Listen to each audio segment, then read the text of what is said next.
सब कुछ है। तो संडे 12 बजे से पहले, 12 बजे रात के पहले, मतलब संडे मतलब सैटरडे पूरे भर दिन तक में आप कभी भी ले सकते हो 1 घंटे क्लास।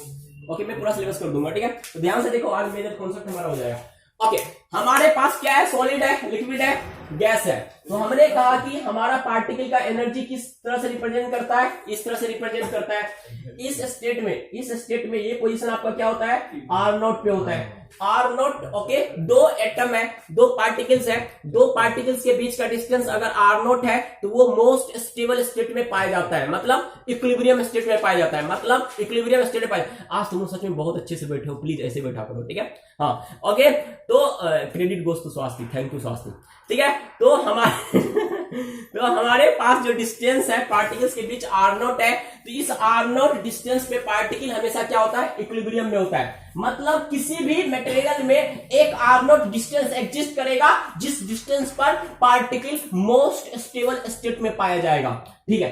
अगर पार्टिकल मोस्ट स्टेबल स्टेट में पाया जाता है, अगर पार्टिकल के बीच का डिस्टेंस R0 है, अगर इस डिस्टेंस को हम किसी बाहर काउज से, आउटसाइड काउजेस से, अगर ये पार्टिकल थोड़ा सा डिविएट होता है बाहर की तरफ डेल्टा आर से, तो जैसे ही ये पार्टिकल यहां पर पहुंचा तो ये जो पार्टिकल, इनके और इनके बीच जो फोर्स था, इनके बीच क्या था? फोर्स था, जिनके कारण ये इस पोजीशन पे होल्ड था, यह फोर्स इनको अपने तरफ अट्रैक्ट करेगा।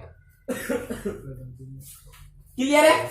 ओके, दूसरा कॉन्सेप्ट, जब ये पार्टिकल इस पोजीशन से पहले आ जाएगा, इस पोजीशन से पहले आ जाएगा, मतलब डेल्टा आर पहले आ गया, तो ये फोर्स क्या करेगा? इनको रिपेल करेगा।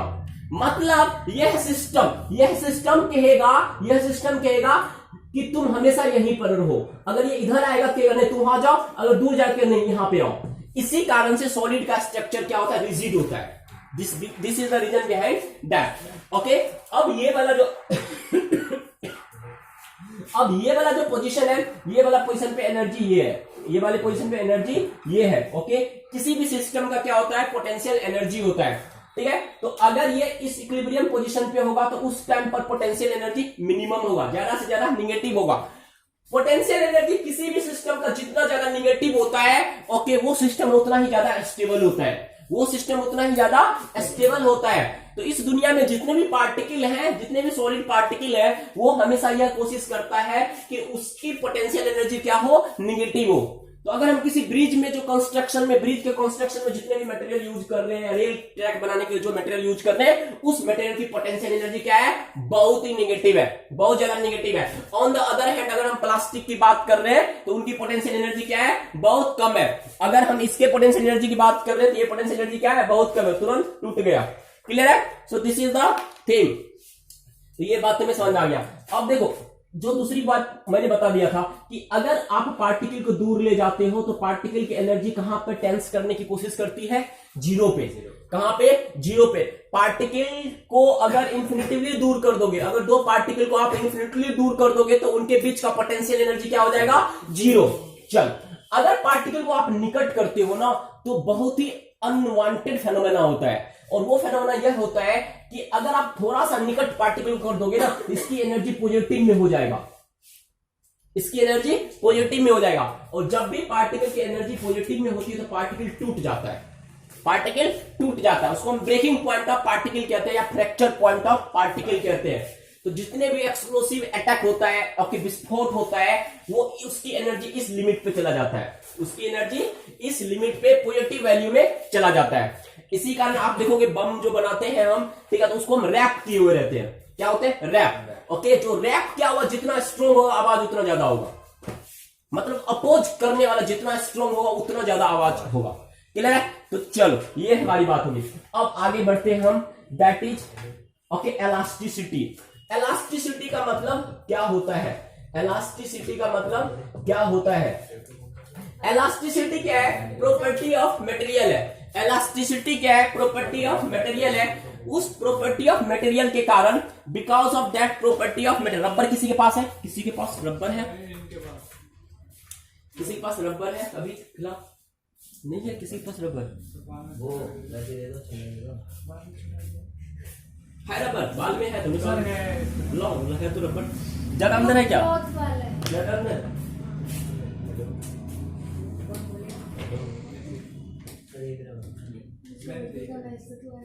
यार मैं जीत गया, पूछ। मैं था ये लोग जीत गया। और क्या मैं लंबी गलती सारे हम जीत गए। कौन था? वो तो हमारी टीम में लंबा था। वो कौन था?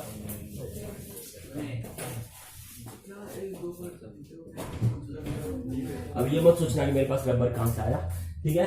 मैं रबर यूज करता हूँ, ठीक है, मेरे पास। ओके, अब कम यूज करने लगा। पहले मेरे पैकेट में हमेशा 3-4 पैकेट रखा रहता था, ओके, खास करके पर्सनल हाउस में, ओके, क्योंकि मेरे चोटी बहुत लंबे लंबे थे, ऑल ऑफ यू नो, जो पहले जानते हैं, ठीक है। तो दिस इज द थिंग, मैं हमेशा रबर यूज करता हूँ। ओके, ये क्या है? रबर है। ये क्या है? रबर। वैसे एक कहावत है कि घर में अगर रबर रखते हो तो किस्मत चमकता है, मजाक कर, ठीक है। सही बात, रबर से किस्मत से क्या है? ओके, सो आज के बाद हर कोई जाके एक रबर कर देगा। So this is the thing. अब देखो, ये रबर है, इस रबर को हमने फोर्स लगाया, छोड़ दिया, फिर से ओरिजिनल पोजीशन में आ गया, ठीक है। फिर से मैंने फोर्स लगाया, फिर से छोड़ दिया, ओरिजिनल पोजीशन में आया, फिर से फोर्स लगाया, फिर से छोड़ दिया, ओरिजिनल पोजीशन में, फिर से फोर्स लगाया, फिर से छोड़ दिया, ओरिजिनल पोजीशन, फिर से फोर्स लगाया, फिर से फोर्स लगाया। ओके, इस रबर से पूरा चैप्टर अभी पढ़ेंगे, अभी इसको तोड़ना नहीं है, मैं तभी तोड़ देता हूं, ठीक है। तो ये फोर्स लगा करके फिर से ओरिजिनल पोजीशन में लाना ही इलास्टिसिटी कहलाता है। मतलब आपने इस पर फोर्स लगाया, फोर्स जैसे ही हटाया, वैसे ही फिर से अपने ओरिजिनल पोजीशन में वो ऑब्जेक्ट आ जाएगा। This behavior of material is known as elasticity of material. On the other hand, okay, ये हमारा है, इसको हमने फोर्स लगाया, छोड़ दिया, ओरिजिनल पोजीशन में नहीं आया, मतलब ये इलास्टिक नहीं है, तो जो इलास्टिक नहीं है, ओके, उस पे फोर्स लगाने के बाद वो टूट जाता है। फॉर एग्जाम्पल, मान लो क्लास में किसी बच्चे से कोई गलती हुआ, मैंने कुछ उस पर रिएक्शन दे दिया, तो वो क्या होगा? ओके, बहुत बार क्या होता है, बच्चे को बाहर निकालो तो फिर वो पूरे कभी आता ही नहीं है, ओके, लौट करके, तो वो क्या हुआ? नॉन इलास्टिक था। वो क्या था? Non elastic. जैसे ही मैंने कोई एक्शन लिया, वो टूट गया। वो क्या हुआ? टूट गया। लेकिन बहुत होता है, कुछ स्टूडेंट को कितना भी डांट लो, फिर से आराम से आके बैठ जाएगा, तो वो क्या है? इलास्टिक है, उनको कोई फर्क ही नहीं पड़ता है। जैसे ओके, स्ट्रेस हटाओ, फिर से ओरिजिनल पोजीशन में आ जाता है। तो बिहेवियर भी कौन ज्यादा अच्छा है? इलास्टिसिटी या नॉन इलास्टिसिटी? इलास्टिक। तो अगर पूरा का पूरा आपने फोर्स हटा दिया, आप कितना भी फोर्स लगाए हुए थे, फिर से पूरा फोर्स हटा लिया, अगर एग्जैक्टली ओरिजिनल पोजीशन में आ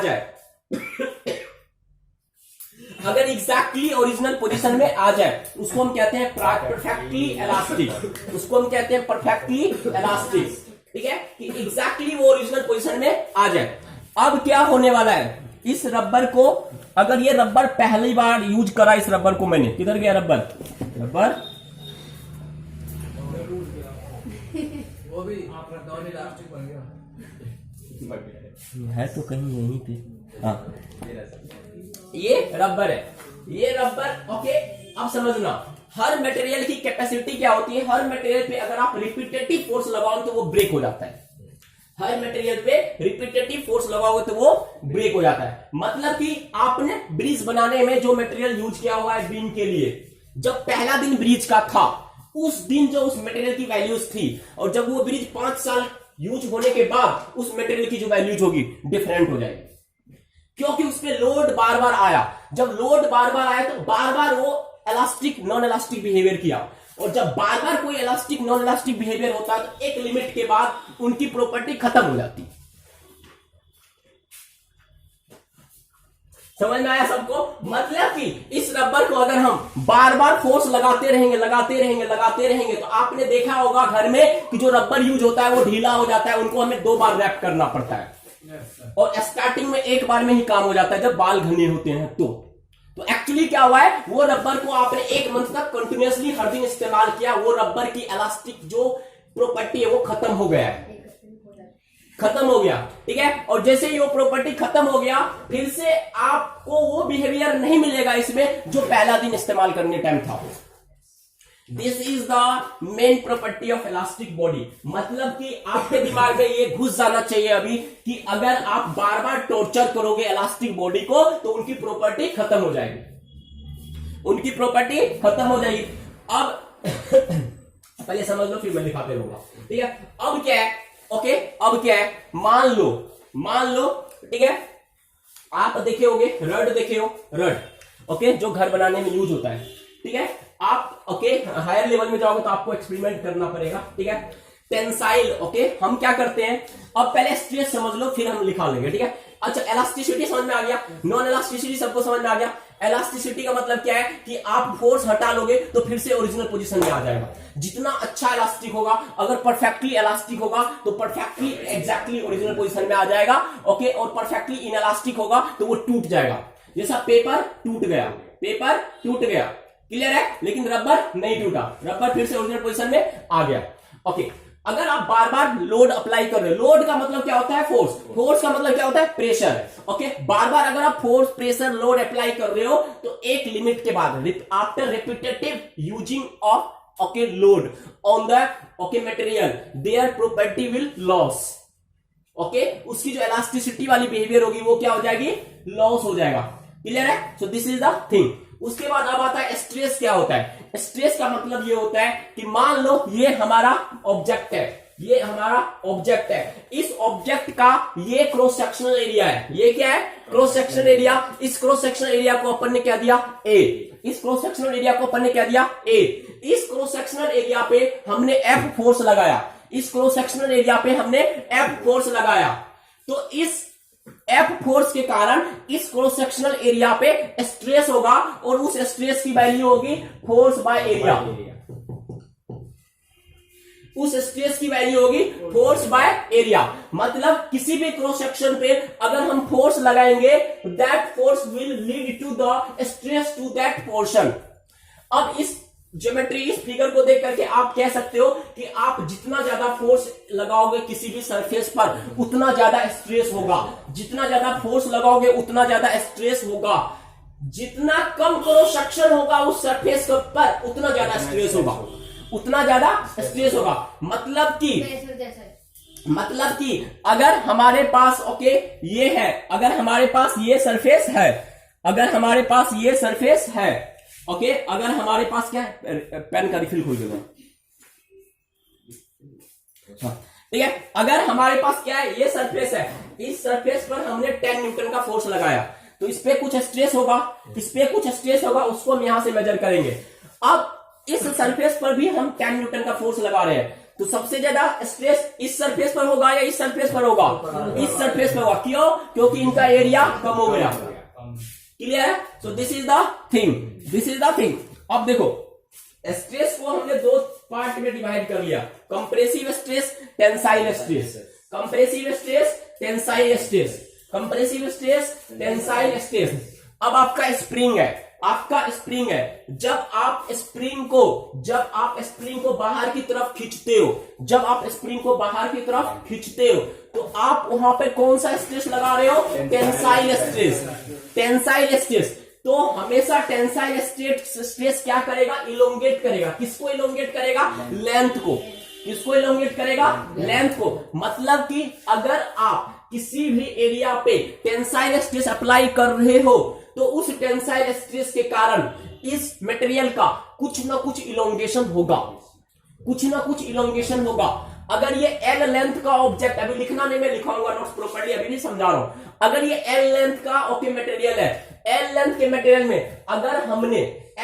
मटेरियल में अगर हमने फोर्स लगाया, ओके फोर्स लगाया किसी एरिया पे या स्ट्रेस लगाया हमने, तो अगर हमने टेंसाइल स्ट्रेस लगाया तो इनका लेंथ डेल्टा एल से बदला, मतलब अब इतना हो गया, पहले कितना था, इतना।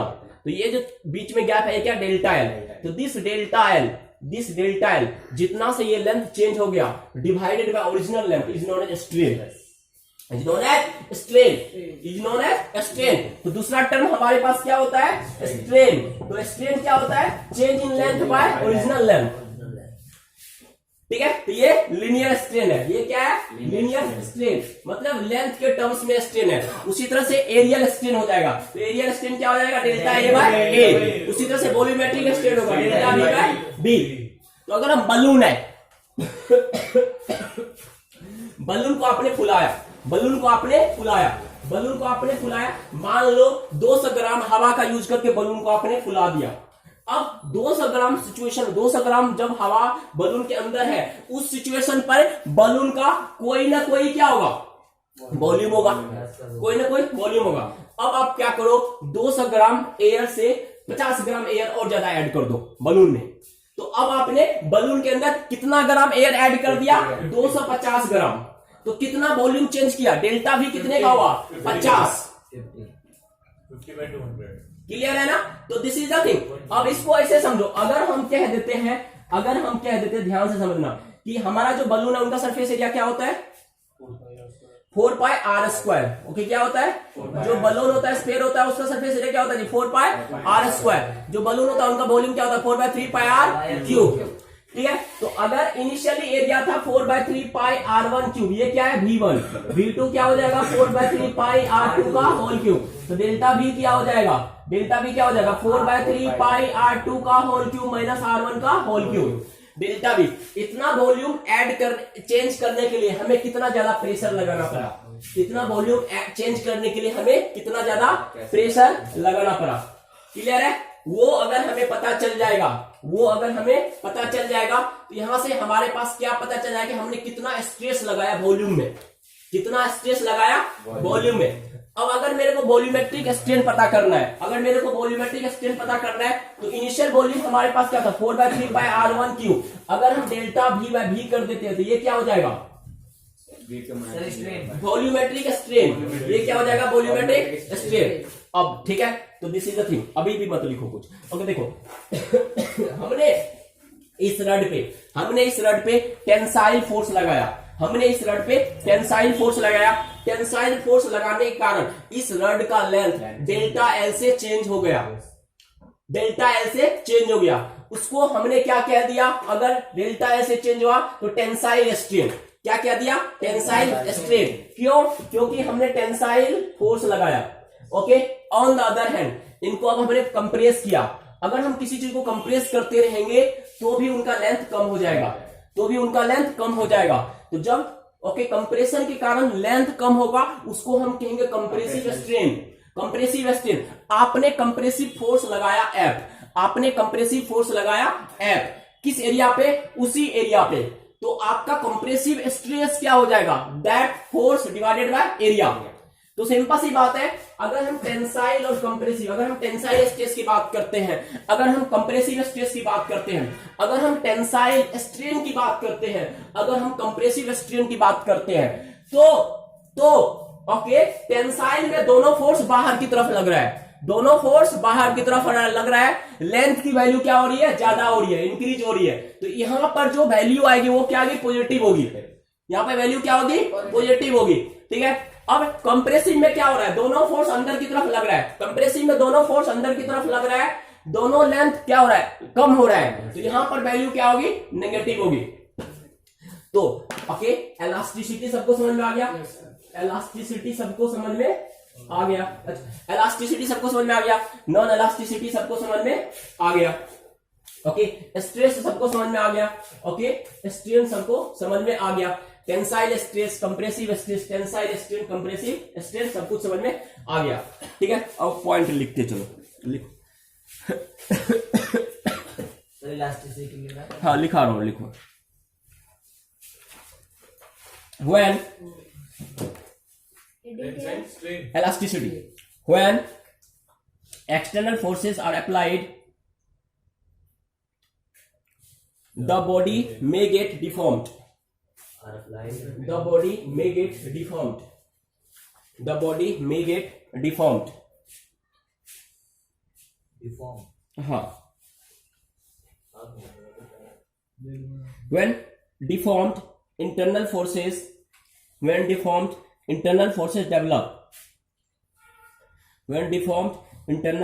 develop, which try to restore the body in its original shape. Okay, restore the body in its original shape.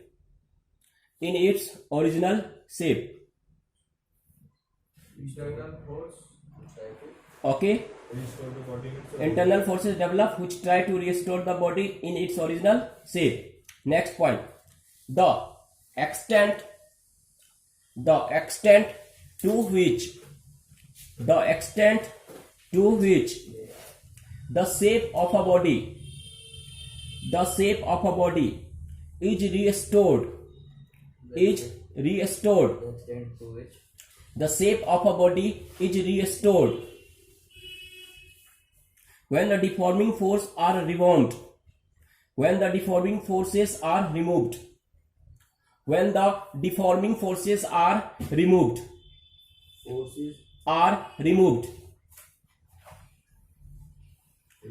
varies from material to material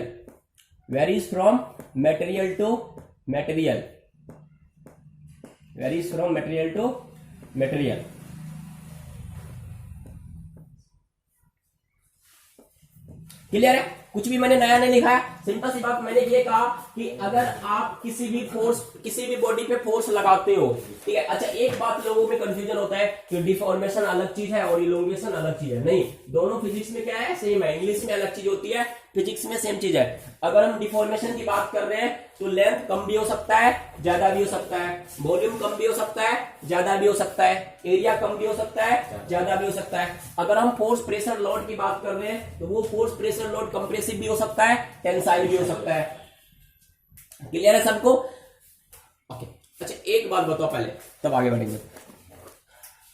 तुमने वायर को देखे हो पिलर में लटके हुए, जो हायर वोल्टेज स्टेशन होते हैं, जो बड़े खंबे में होते हैं। Yes, sir. तो आप देखोगे वायर कभी भी ऐसे देखो पूरा स्ट्रेट, पूरा स्ट्रेट थोड़ा सा झुका होता है। ये क्यों झुक गया है?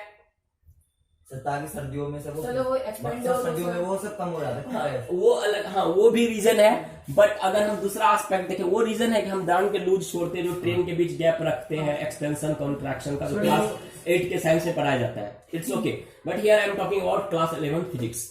ओके, ये क्यों ऐसा हो जाता है? रेजिस्टेंस की लोड की वजह से। कौन सी लोड? वायर में कौन सी लोड है? ग्रेविटी। अगर ये ऐसा है, अगर ये ऐसा है, ये अगर लगा हुआ है, सब चल रहा है कहाँ पे घूम रहा है? पीछे। अच्छा, वॉक कर रहे हो, ठीक है। तो अगर ये वायर है, ये खंबा पे लटका हुआ है, तो इस वायर का दीपांशु सेंटर ऑफ मास कहाँ होगा? बीच में। यहां पर क्या होगा? सेंटर ऑफ मास होगा। तो इस वायर के हर मोमेंटिक फोर्स किधर लग रहा होगा? नीचे की तरफ लग रहा होगा। ओके, ये वायर पे हमेशा क्या लग रहा होगा? फोर्स नीचे की तरफ लग रहा होगा। अब अगर इस पे फोर्स नीचे की तरफ लग रहा है, इस पे फोर्स नीचे की तरफ लग रहा है, ठीक है, तो इसके कारण ये क्या होगा? नीचे की तरफ आएगा। जब नीचे की तरफ आएगा तो इसका कंप्रेशन होगा या एक्सटेंशन होगा? एक्सटेंशन होगा। इसका क्या हो जाएगा? एक्सटेंशन होगा। तो जब इनका लेंथ इंक्रीज हुआ तो यहां पर कौन सा स्ट्रेस लग रहा है? टेंसाइल या कंप्रेसिव? टेंसाइल लगा। टेंसाइल से इलोंगेशन हो गया। चेंज हो गई इसकी। हाँ, तो लेंथ चेंज तो टेंसाइल क्लियर है? So this is the thing. चल, तो देखो सिंपल सी बात होता है कि जब आप किसी भी ऑब्जेक्ट को डिफॉर्म कर दिए, जब आपने फोर्स लगाया, फोर्स के कारण आपका ऑब्जेक्ट डिफॉर्म्ड हो गया, फोर्स के कारण आपका ऑब्जेक्ट डिफॉर्म्ड हो गया, तो उसमें क्या होता है? इंटरनल फोर्स रिस्टोर हो जाता है। आपने किसी फोर्स लगाया, एक्सटर्नल फोर्स लगाया किसी भी ऑब्जेक्ट में, तो उसमें क्या हो जाएगा? इंटरनल फोर्स रिस्टोर हो जाएगा। नहीं समझ में आया? मान लो मैंने तुम्हें बहुत ज्यादा मोटिवेट किया, तो उस मोटिवेशन के कारण तुम में इंटरनल फोर्स रिस्टोर हो जाएगा। जब इंटरनल फोर्स रिस्टोर हो गया तो उस एनर्जी का इस्तेमाल तुम दो जगह पे कर सकते हो। या तो तुम जाके बहुत अच्छा काम कर दो, या जाकर के खुद को हार्म पहुंचाना स्टार्ट कर दो। सर, आपने एक और एग्जांपल नहीं दिया था कि जो कोई लड़ाई भी हो जाती है तो कोई मारता है तो उसको उसमें एनर्जी स्टोर हो जाती है। एग्जैक्टली क्लियर है? आगे बढ़िए, बात सबको समझ में नहीं आएगा, उनको सिर्फ समझ में आएगा। आगे बढ़े। क्लियर है? So that is the thing. तो सिंपल सी बात है, सिंपल सी बात है ओके कि जब आप किसी चीज पे फोर्स लगा रहे हो, जब आप किसी चीज पे फोर्स लगा रहे हो तो उसमें इंटरनल फोर्स रिस्टोर हो जाएगा और वो इंटरनल फोर्स उनको फिर से ओरिजिनल पोजीशन में लाने की कोशिश करेगा। जैसे ही आप फोर्स हटा लोगे वो इंटरनल फोर्स क्या करेगा, उस ऑब्जेक्ट को फिर से अपने ओरिजिनल पोजीशन में लाने की कोशिश करेगा। वो रिस्टोरेशन की कैपेसिटी तो इलास्टिसिटी है, वो रिस्टोर कितना अच्छा हो रहा है, वो रिस्टोर कितना अच्छा हो रहा है। अगर रिस्टोरिंग पावर 100% है, मतलब फोर्स हटाने के बाद फिर से वो 100% ओरिजिनल पोजीशन में आ गया, मतलब वो क्या है, परफेक्टली इलास्टिक है।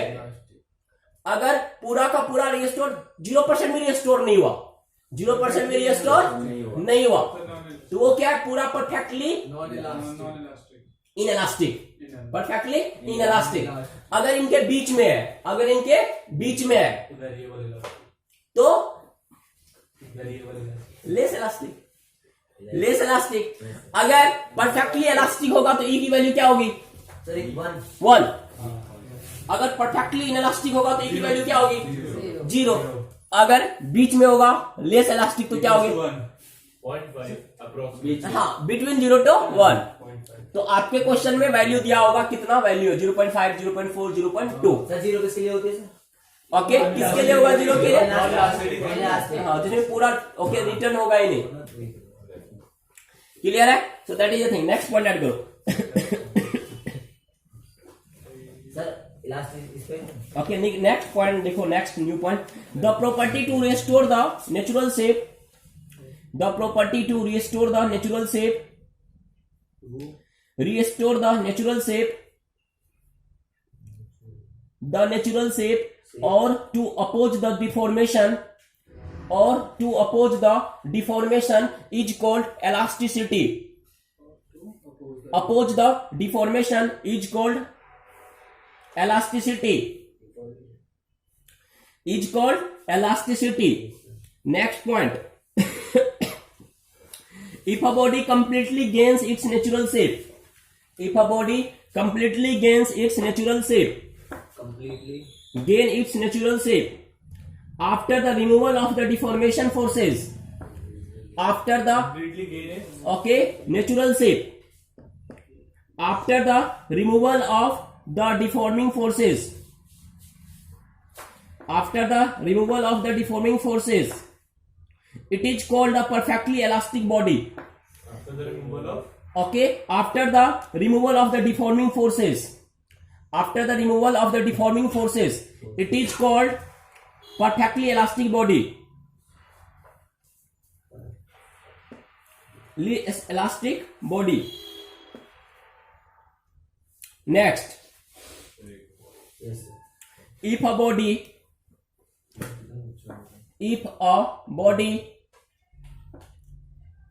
body remains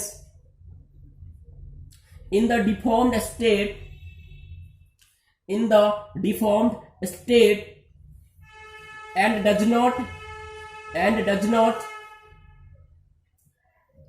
even partially regain, does not even partially regain its original shape,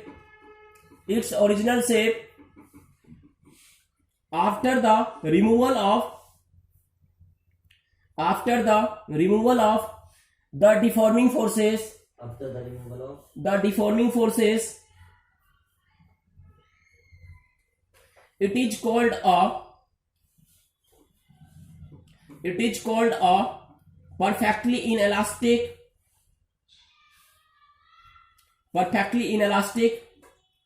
or plastic body,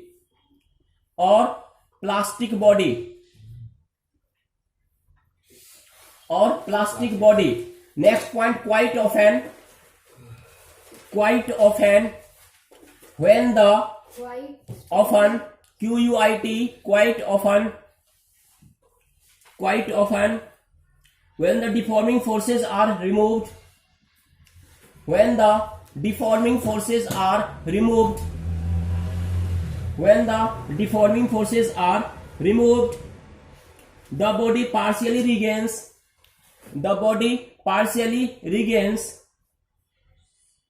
the original shape, the body partially regains the original shape such bodies are partially elastic partially against the original shape, such bodies are